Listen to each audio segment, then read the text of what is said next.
जलपाईगुड़ी शहर से करीब 10 किलोमीटर दूर रानीनगर इलाके में एटीएम लूट की कोशिश नाकाम, तो गिरफ्तार। पता चला है कि रानीनगर इलाके में राष्ट्रीय राजमार्ग के किनारे दो युवकों ने एटीएम लूटने की कोशिश की। हालांकि बैंक के मुंबई कंट्रोल रूम से इसकी एक फुटेज जिला पुलिस कंट्रोल रूम में पहुंची, जिसके बाद कोतवाली थाने की गश्ती टीम को वहां पहुंचने का आदेश दिया गया। पुलिस जब आनन फानन में मौके पर पहुंची तो उनमें से एक भाग गया। हालांकि पुलिस ने एक अन्य व्यक्ति को मौके से गिरफ्तार कर लिया। पुलिस सूत्रों के मुताबिक बदमाशों ने एटीएम बॉक्स तोड़कर पैसे निकालने की कोशिश की, लेकिन वो पैसे नहीं निकाल सके। पैसे निकालने से पहले ही पुलिस वहां पर पहुंच आरोपी को गिरफ्तार करने में सफल रही। जांच के दौरान पुलिस ने फरार दूसरे आरोपी को भी गिरफ्तार कर लिया। इसके साथ ही पुलिस ने एक मोटरसाइकिल भी बरामद की। गिरफ्तार आरोपी को कोर्ट में पेश कर पुलिस रिमांड की मांग करेगी।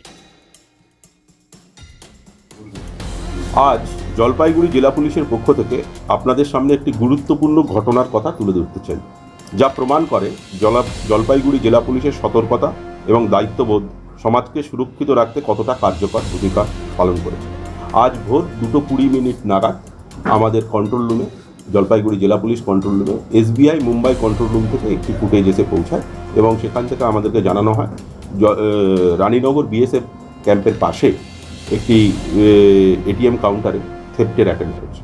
সঙ্গে সঙ্গে কন্ট্রোল রুম আমাদের জলপাইগুড়ি জেলা পুলিশের কোতোয়ালি যে নাইট আরটি অফিসার তাকে ওখানে ডাইরেক্ট করে এবং সঙ্গে সঙ্গে অন্যান্য থানার নাইট আরটি অফিসারদের অ্যালার্ট করে এবং এসপি স্যারের নির্দেশনায় আইসি কোতোয়ালি, আইসি রাজগঞ্জ, অ্যাডিশনাল এসপি রুরাল এবং আরও অনেক অফিসার ওখানে পৌঁছে যায় এবং পৌঁছে গিয়ে দেখা যায় আমাদের যে আরটি ভেহিকেল পৌঁছায় তারা গিয়ে দেখে ওই এটিএম কাউন্টারের সামনে দুটি মোটরসাইকেল, একটি গ্যাস সিলিন্ডার এবং দুজন লোক সেখান থেকে পালিয়ে যাচ্ছে।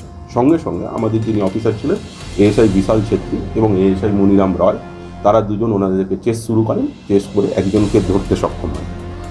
সঙ্গে ওনার নাম হচ্ছে, যাকে ধরা হয় এএসআই বিশাল ছেত্রী, যাকে ধরেন তার নাম হচ্ছে কৌশিক মুখার্জি, পিতা মৃত মুকুলকান্তি মুখার্জি, গ্রাম চিউড়াপাড়া, রানীনগর, জলপাইগুড়ি।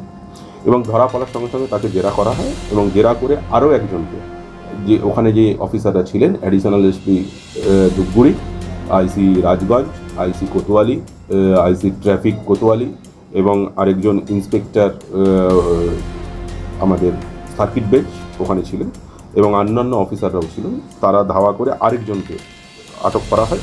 তার নাম প্রতীক সরকার, পিতা রবি সরকার, গ্রাম শুকুরপাড়া, রানীনগর, থানা কোতোয়ালি, জলপাইগুড়ি।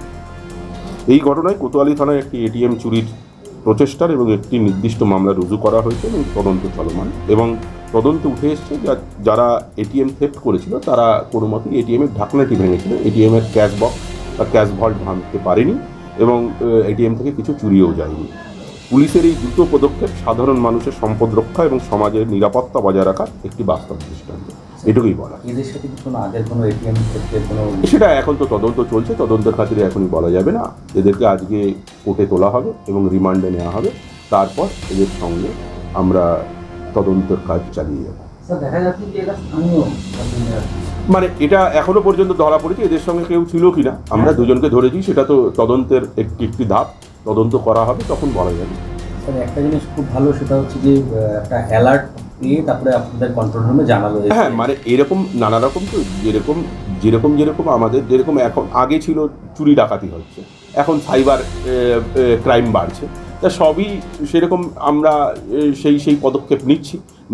ওখানে একটি অ্যালার্ম সিস্টেম ছিল এসবিআই এর কন্ট্রোল রুমে, সেখান থেকে আমরা